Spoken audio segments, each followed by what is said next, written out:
are so excited today to welcome Houlie from Homeschool to Go, and we have a lot to talk about today. I know that we're not necessarily home educators, but we know that Houlie is going to educate us and illuminate us on how she got into homeschooling and what it is that she's up to in life. So, Houlie, welcome to the podcast. Thank you so much for having me. It's a pleasure to be on your show and Mm. happy to talk about all things homeschool, momming, fitness, etc.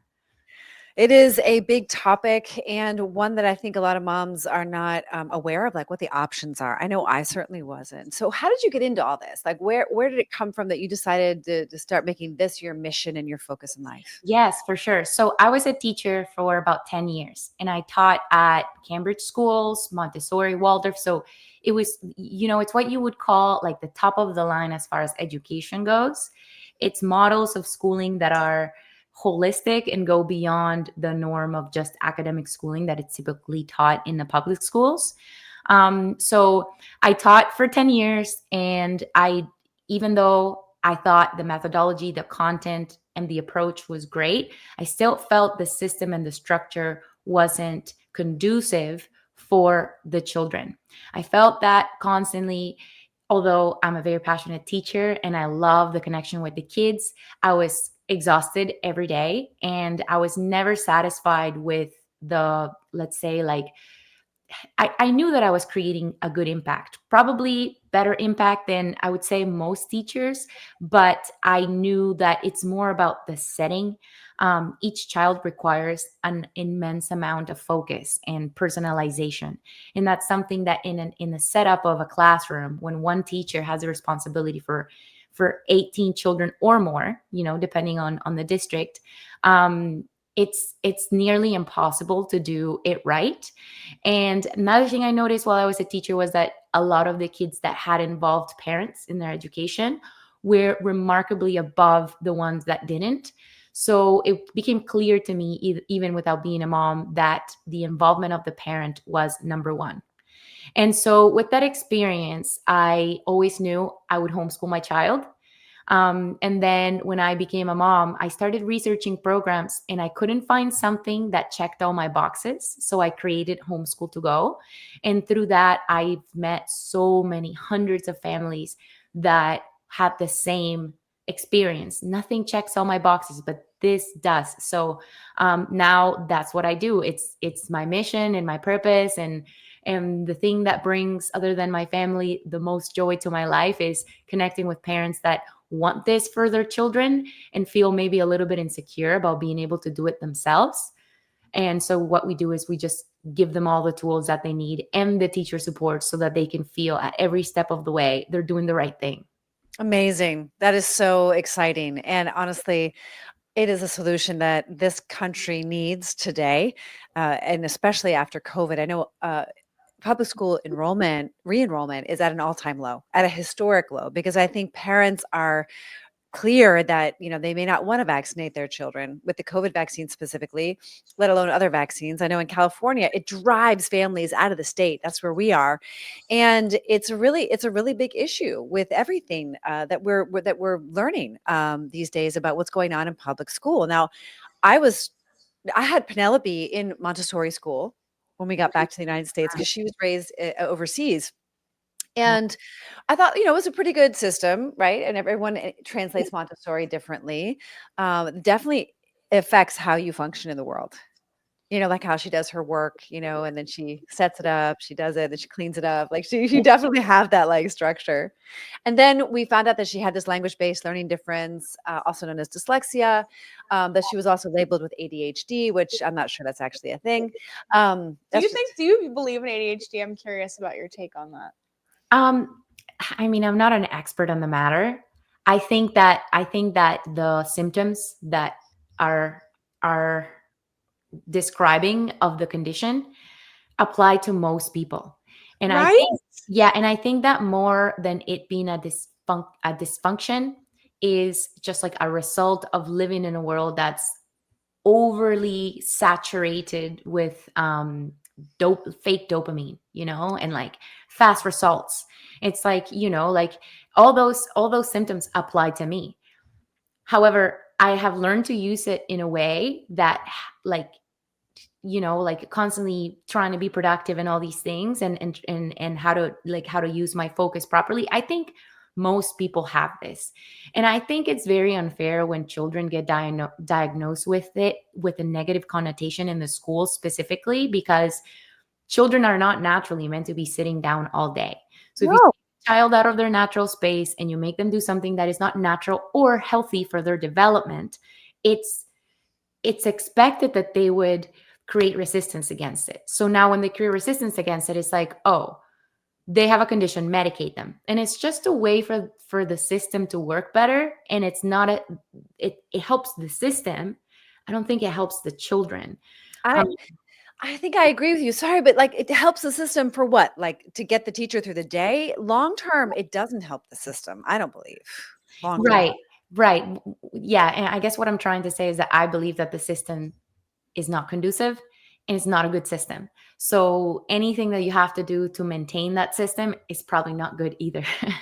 It's so well said. Yes. And so we sought schools that would match her learning style. And I was a very involved parent. I was like, okay, what's her learning style? And I think ADHD also is a diagnosis for like, hey, this is a mismatched learning style, because the Yeah. school you were thriving at was a school that was a play-based learning curriculum. And it was amazing. Honestly, I think it was the best thing that ever happened to our I family. think all schools should be like that. She'd come up from school and she'd be like, Mom, I didn't learn anything in school today. That's true. Because you were playing the whole day. And I knew, she had been learning, but the biggest school supply that year were going to be rubber boots. Like she had to have rubber boots because they were going to go out rain, or shine. And so this was what clued me in. And I thought, well, I need to mainstream her because I can't afford these private schools anymore. Like it was, by the time she hit 6th grade, I was like maxed out. There was no way. And so I thought, well, I have to homeschool her. Yeah. And I called the homeschool people and I was desperate because I didn't feel confident about her mainstreaming, even though all the educators told me that she could. And the lady told me about all the things, and it was very very demanding for me. And I thought, well, I'm not an educator, but I'll try, and I was just listening. But long story short, I said, but I have to work, I have to support my family. And she said, she just paused, like this long pregnant pause. It felt like 5 minutes, probably was only a minute. And then she said, I'm sorry.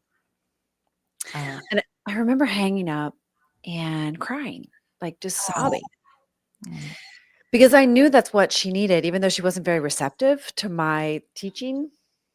So I really am so excited about what you're doing. And for the moms who are listening to this today, I just really want to encourage you to check out what she's doing, to consider this for your child, because if there's one thing I could change, it would have been not to have sent Penelope to public school.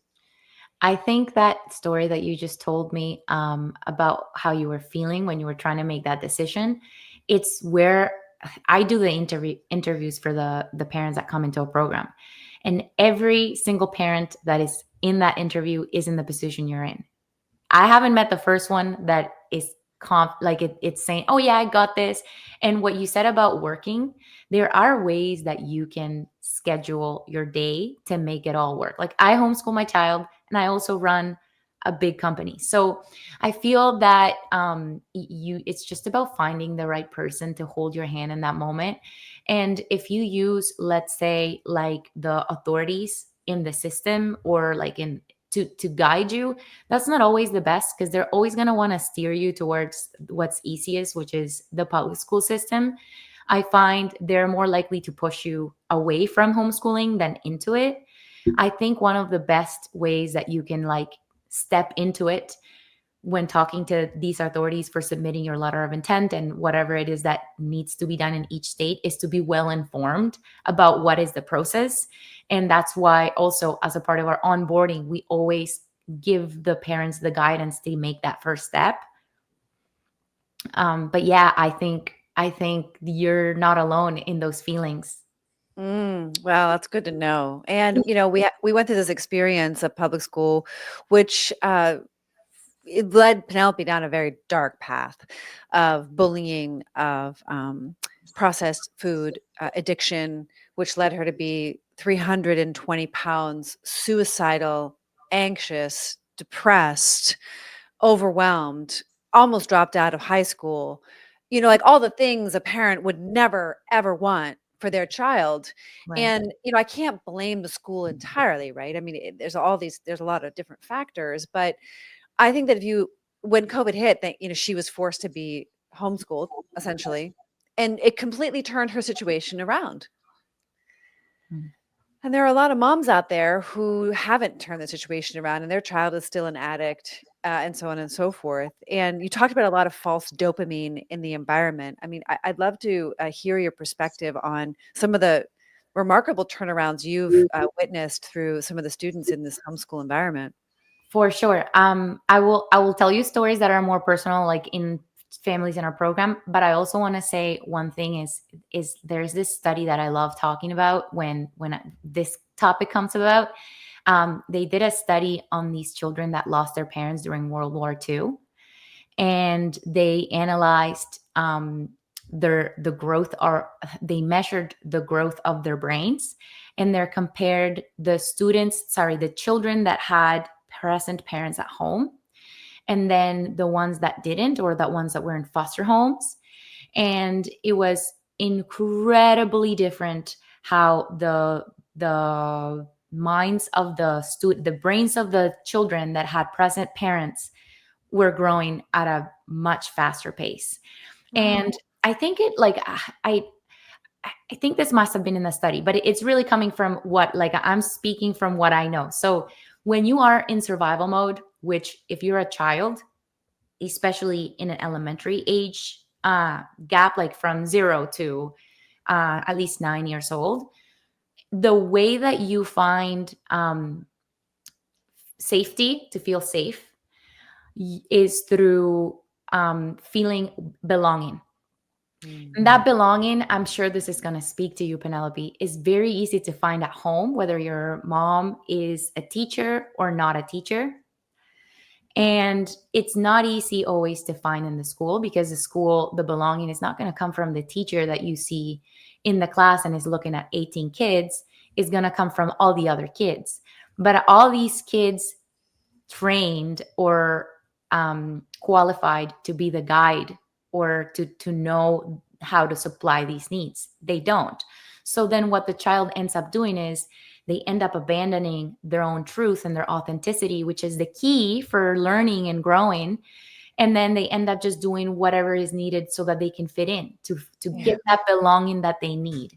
And in that process, in that constant survival, not only does social skills go down, because now social skills is not about fitting in. Social skills is about being able to relate to other people. So if you're completely silencing yourself, you're not relating, you're just pretending, and you're also giving yourself anxiety. So there's a lot of kids from public schools that have social anxiety. I went through my own healing of that as well. So ultimately, if a child has that belonging at home, the rest is bonus. Do you know what I mean? And if the mother is equipped, like you were talking about learning styles. So like one of the first things that we do in our program when a child comes in is we assess, depending on the age, because it comes at different stages, but we start to assess and identify their learning style, their personality type, because in Waldorf education, they use the 4 colors, yellow, green, red, and blue. And they all respond to guidance and leadership very differently. So if you're aware of what they're most likely to respond, then there's approaches that you can take to make the knowledge, the learning land more optimally. And then once they're past 8 years old, we do a multiple intelligence assessment. So that gives us an idea of what are the talents of the child. And so now we're going to create a program that is rooted in the talents and not the weaknesses. So in the schools, they try to make everyone the same. Yeah, they do. And so like if you're doing really bad in 3-digit division, now you have to do more of it in order so you can come up and be the same as everybody else. Yeah. Whereas like, what are you going to be doing when you're doing more of something that you're not good at, you're going to become frustrated. You're going to feel confident because you feel like, oh, I'm behind everyone. And what that does, the goal in the end is to be successful and thriving in the community. I think other than like knowing how to cultivate positive relationships, it's also about learning what are your authentic, unique talents and how you can use them to create value for the world. If you can do that, you can start a business, you can work for a company, you can, like, if you know how you bring value to the table, then you can thrive in a community. Totally. Wow. And how do you do that? By being like everybody else, like you have to find out where you stand out. So the whole approach of everyone learning the same is already flawed, in my opinion. Completely. Yeah, completely. I just want to say, like, you are saving the world. Yeah. By doing this. And I really believe every problem we have in society roots back to education, childhood education, early childhood education. And every problem, like, you sit around the fire with friends and you're like, oh, this is wrong and this is wrong and that's wrong. It's just like, teach children how to garden, Yeah. teach children what to eat, teach children so that they're informed, like, hey, this food makes me feel anxious, or this food makes me feel Sad. really good. Yeah. Yeah. And so, like, oftentimes it's like, well, how are kids even supposed to know what to eat when over 70% of what they're eating is ultra processed? Yeah. And Houlie, I have to go back to what you were saying earlier. I feel like I learned nothing in public school, like not a single thing. And I was going to ask you, why is that? Like, why do I genuinely, when I think back to public school, I can't remember 1 year of me learning something I really remembered?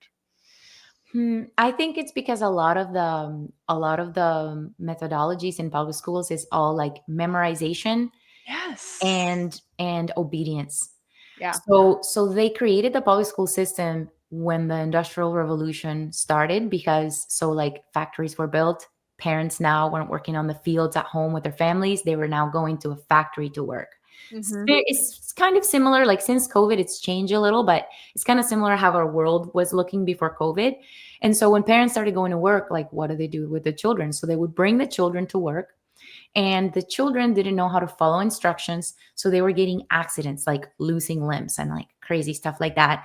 So they were like, okay, let's restructure. We need to send the children somewhere. And when we send them there, we need to train them so that when they come out, they learn how to thrive in the factory, in the manufacturing job. So what is the manufacturing job? Is following instructions, is do this, do it. You know what I mean? Like, so it goes back to what you were saying about it all starts with the education. Like, this is a very calculated decision that was made to create this public school system to feed the industrial need for labor, the industrial revolution's need for labor. So what did that create? Because now our world is not like that's no longer what we recognize as a promising future in the world, right? So then if you are not wanting your child to be an amazing factory worker, why are you sending your child to public school? And I think that's why you didn't learn much, because unless you might have had like an amazing teacher that connected with you, and you She had did. I did, but it wasn't In high school. It wasn't in high school or middle school. Okay. It was in like kindergarten age. It was fifth grade. Fifth grade. Yeah. Yeah. And I think it's through connection that real learning happens. And that's why the parent is the best equipped person for that. And I think the goal is not to train more teachers, like, sure, teachers have a role in the process, I think, because when you're a trained teacher, a good one, a passionate one, you have so much exposure to teaching that tactics and things that you can do. But I think the parent should be the ultimate deliverer of the actual education. And that's why I think the teacher should have a role of supporting the parent, and the parent should have a role of teaching the child. Amazing.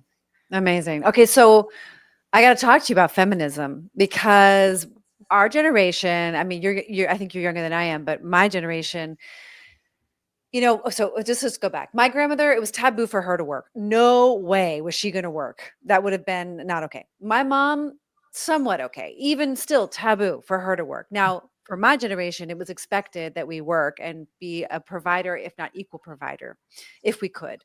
And I don't know what's going to happen with Penelope's generation, your son's generation, but I think you guys might be changing it around. But now home economics is considered sexist.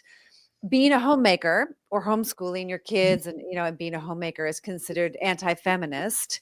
I mean, so what insight can you provide for moms who are grappling with the innate desire to raise their children and then the pressure and demand from society to work and provide, and then knowing that something at the end of the day has got to give, however amazing we are as women that can do a lot of things. I mean, something's going to have to give. And right now it seems like the family unit and the breakdown of the family unit, and then the failure of the public education system and its design, it's like this. It's a breakdown. We're having a major breakdown. That's how, at least what I see right now. Not to be too negative, but like, yeah. What do you think about this? I don't think it's negative. It always gets worse before it gets better. So even things are falling apart, I think it's for a good reason, and I always see hope in the future. So I see that as a positive thing. But to answer your question, and wow, like an amazing question, I think that okay. So back in the day, okay, I'll start with this. I think that in most women, biologically, we have our bodies have the ability to create, birth, and nurture a child. So that's something that is biologically there. I think most moms who are in touch with their biology would say that they would want to have children and be with their children at home. Even the moms that I know that are like lawyers or doctors, or I know and I heard them say when it was time to finish my leave and go, I cried so much. It was so hard because it's like all your hormones, all your biology is telling you, don't leave this child. These children need you to thrive. So I think I believe that fully. But I also think the world that we live in today, it's been restructured. Like I was saying, in the Industrial Revolution, it changed. The family was no longer the nucleus of the community, because now it's career, so we can't go back. We can't change what's happened. We can't, like, the economy, the way it works, like, you really do need to bring income from more than just one person in most cases, not in every case, right? But I think that because we are realizing that this is our reality and this is our nature, there should be a way that you can find a balance between those two. And I think the general belief that you can't is like what you were saying, like, I have to go to work, I can't homeschool. No, like, you can do both. You just need to do them with a little bit more balance. Like, how when you're I like to find metaphors in nature, because I think nature holds incredible wisdom. So when you're having contractions, it's like intense, then you're fine. Intense, then you're fine. And I find that's like the reality of raising a child is like, at the beginning it's more intense, and then as they grow older, it's like they need you, now they're good. They need you, now they're good. And it's like in that pulse, in that heartbeat of life, you find space to do both things. Of course, you're not going to get it done as quickly, but what's the point of getting there quickly? You don't want to miss the precious like little years, like of your child being little. Those are the most vulnerable and the most impactful. So I think we all need to reflect on that. I also think that a lot of women that are, corporate professional successful, who are like, I don't want to have kids. Or even like, if I have my kids, no, just give me a C-section and like send me and take my child to daycare. I can't stand being with my child all day. I think the women that are that way, that think that, I think there's been a disconnect in their nature, because they've had to become that in order to survive. Yeah. It's like, if all my friends who are highly successful in their careers have less of an incline towards mothering, And I don't think it's not because it's not in them in nature, by nature. I think it's just because they've had to become who they are, they've had to disconnect from it. And they've gotten better and better and better at disconnecting from it. So I'm not saying that this is the way that it should be. I think that balance seems to be the rule of thumb for all systems to work properly, in nature, physiologically, but also in society. So I think that since COVID, now there's like, it's a huge percentage. I don't know the number by heart, by heart, but there's so many more people that now have flexible schedules, and Mhm. there's so many more. There's a decentralization of the economy because there's so many more entrepreneurs. True. So when you do that, you can be more flexible with your time, and you do have to make the decision. Like, you can't, being successful professionally, it's like climbing this ladder. And I can see why in this, like, uh, quick gratification world, you just want to get there. And I struggle with that too. I'm focused on something and then I get interrupted by my child, and it's like, oh no, no, but it's like, you just have to learn to flow, and you just have to open your mind to the fact that you don't have to work every day 9 to 5 to thrive. And then Right. if you have to change because you're already in a 9 to 5 setup and you already have all these things that you have to maintain, and your partner and you are like both like working like crazy, and it's, give yourself a period of grace to restructure that, where it's going to be a Yeah. little bit chaotic, and perhaps let go of those things that are costing you a lot of money, that are not more important than being there for your child. Right. I mean, private school education was going to cost, more than a salary, and one person's salary. It can be so expensive. Yeah. Julie, Um, what's the biggest lie we've been told about homeschooling?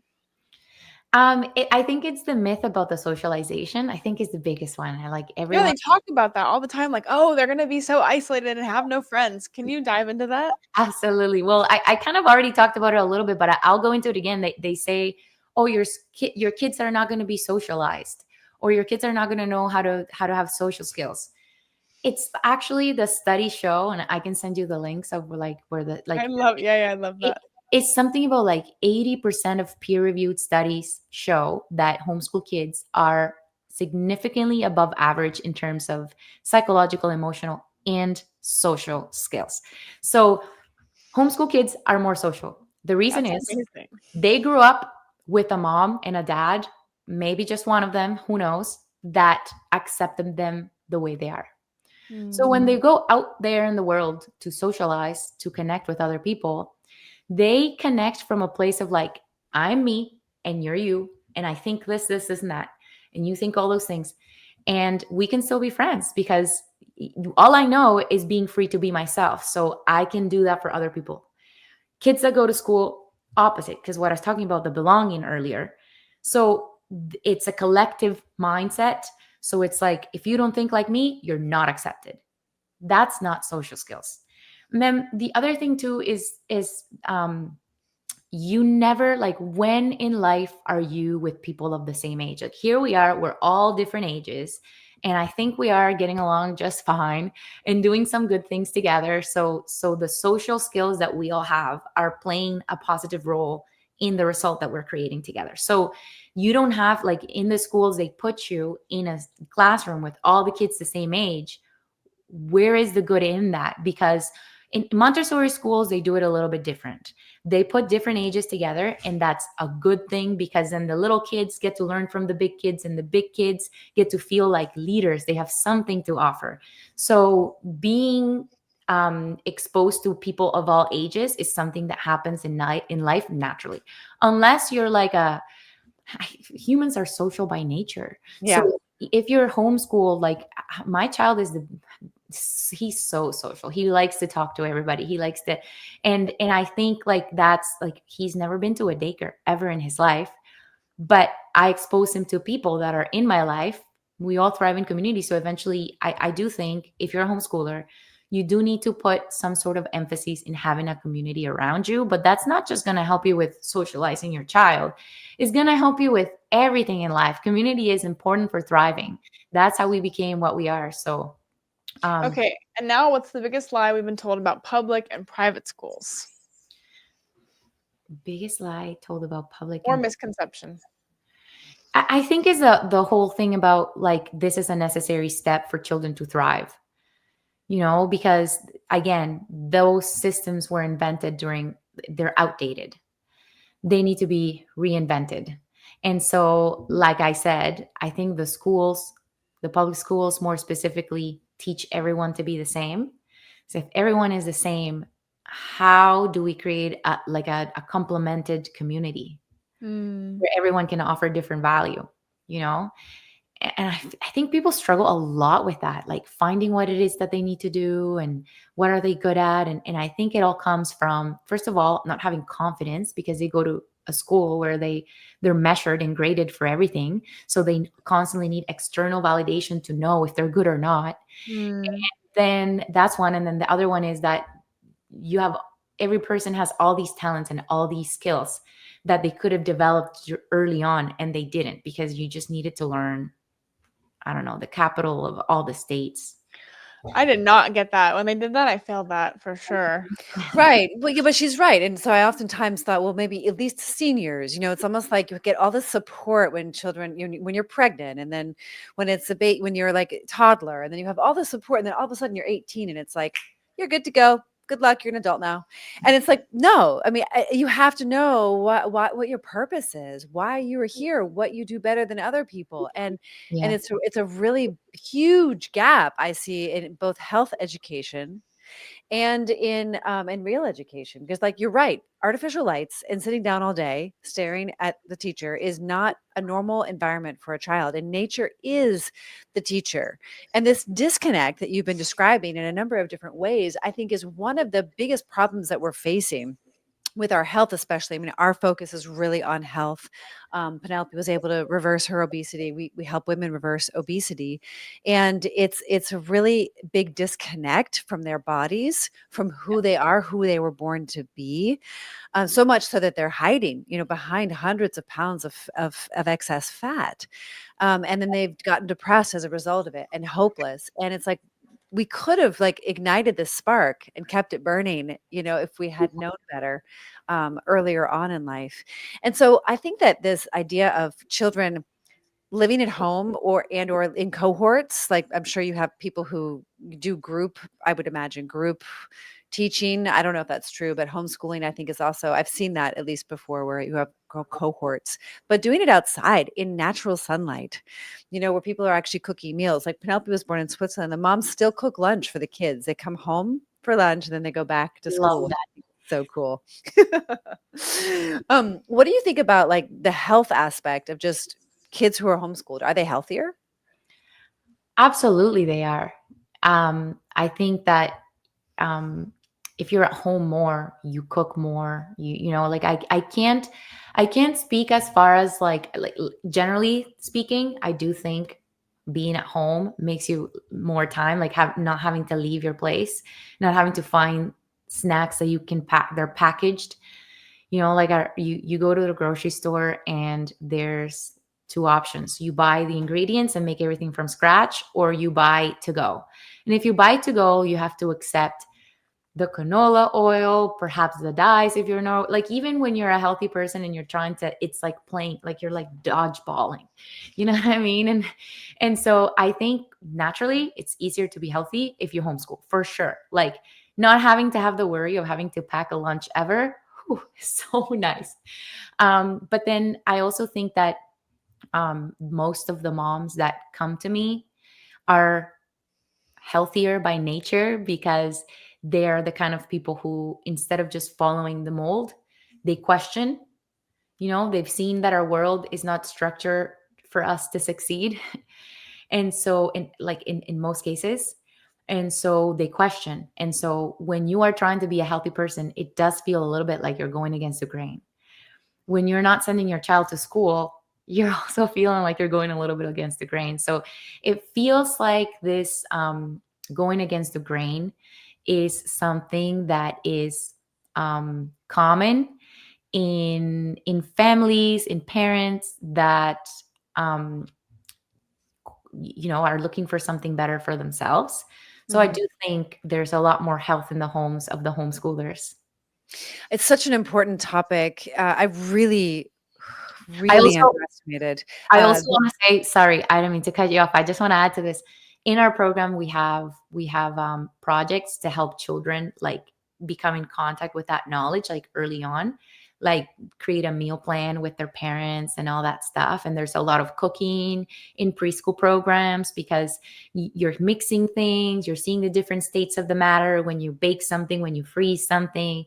So I find that that is a big part of our homeschool program because it's life skills. Like if you're not healthy, you can't give your best to the world. So you can't prepare a child for the future without including health as a part. Yeah, it's so important. And I just want to speak to the moms who are listening.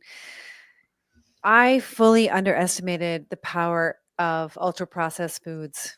You were talking about two choices at the grocery store, either make it, learn to make it, and or buy, the ultra processed foods that are packaged. And I really, really, really underestimated. I'm going to keep saying it. I underestimated how that would hijack Penelope's brain and gut and turn her into an addict. And the phone, of course, contributed, which we haven't even talked about the phone because there's so much opportunity for learning now, electronically and virtually.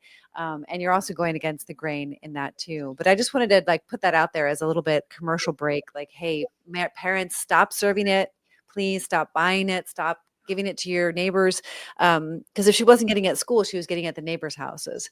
And And so, Huli, I was 320 pounds at 15 years old, and I got there because I was eating junk food at school, and it wasn't at home. It was at my friend's house, maybe. And I bring this up because I noticed that I wasn't the only overweight kid at school, and I wasn't the only kid eating tons of processed food. But no matter like what school I went to, private, public, they always had junk food, and it was always chips, pizza, whatever, ice cream, like galore, and barely any whole foods if you ever saw it. And I'm bringing this up because I'm wondering how many parents come to you with kids who are obese or kids who are unhealthy or kids who are addicted to ultra processed food. Is it something that they bring up to you as a concern? I'm curious, like what percentage too? Um, it's not a big percentage, and I think it's all because of the fact that if you're a person that's not questioning, you're just like eating everything you're fed, then you probably wouldn't be in homeschool. Right. But I do think that wait, so your question was what percentage of kids are like that, and then there was another question. Well, how many parents come to you with the concern With about the like, oh, my concern. kid's going down Okay. that rabbit hole Yeah. or things like Yeah.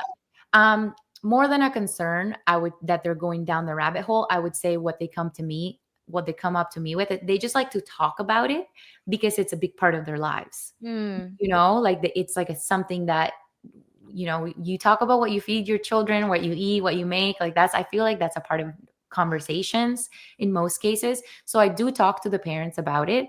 I did have a family at one point where the kids were pretty addicted to sugar, and Mm. the attention span of the kids, like speaking of ADHD, would go through the roof every time they would consume dyes or excessive sugar.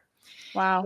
I had like I said, there's a project in the program, but there's also two books that I use for this. That is really nice way to teach the young children about eating healthy, because a lot of the times, like my son, we always eat healthy here. Of course, whenever we go out and we interact with other people and there's somebody offering like a certain thing that has sugar or whatever, I don't always like to be like, no, because I've also seen that create the opposite effect of like, if you restrict me, I'm going to do it when you're not looking. That's what I So, did. mhm. So, so instead of restriction, I think the solution is to bring the child on board to make that decision for themselves.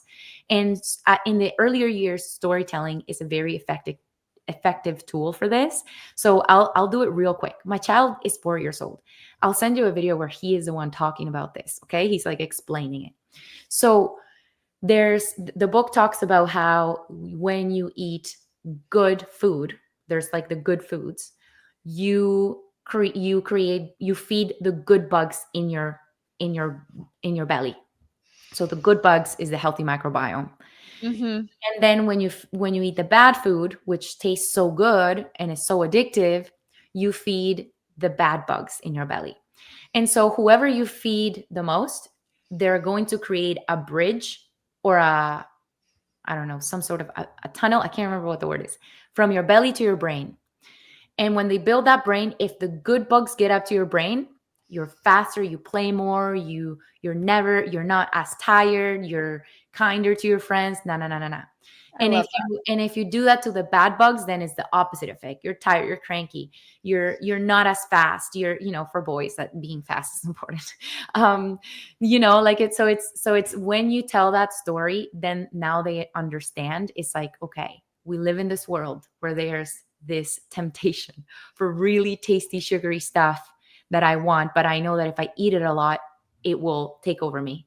So now what I discuss with my 4-year-old is, if you're going to a birthday to eat something or to have something that is going to be unhealthy, make sure that day you eat a lot of good stuff. So your good bugs are so strong in your body, a little bit of bad bugs are not going to beat them. And so that way you teach that balance, right? So I just wanted to put this out there in your podcast, because I think that's a really good tool for all parents, whether you homeschool or not, to tell your kids. And the books are called Coco and Moo Moo. It's a series of 2 books. And you're in California, so it's available in English and Spanish. Coco and Moo Moo. Love it. I mean, yeah, I mean, we definitely did some education, but I mean, they are addictive substances. Yeah. That's why we've been advocating, at a state level in many different states of, to eliminate the ultra processed foods and their accessibility in schools, because at a certain point, you just don't have control over what your kids are eating. Yeah. And maybe if you're homeschooling, you have a little more control over that, but they're still going to go out. They're still going to have their own money. They're still going to go to their friends' houses. And at a certain point, they have to have that autonomy. And some children are fine with it and other kids aren't. And, maybe that's, I don't know, brain chemistry or deprivation or restriction. I'm not sure what the formula is, but I do know that they're highly addictive. I have a background in nutritional psychology. And you're right, that can also work against me. Maybe I overdid it. I think I think that the only one of the strongest tools for overcoming that type of addiction is self-regulation or will, and I think that comes from having the reflection, like we would get with the kids that I was mentioning, like the ones that were addicted to sugar.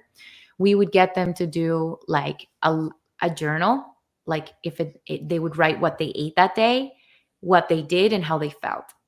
And then over time, they were able to clearly see, okay, every time I ate bad stuff, I felt terrible.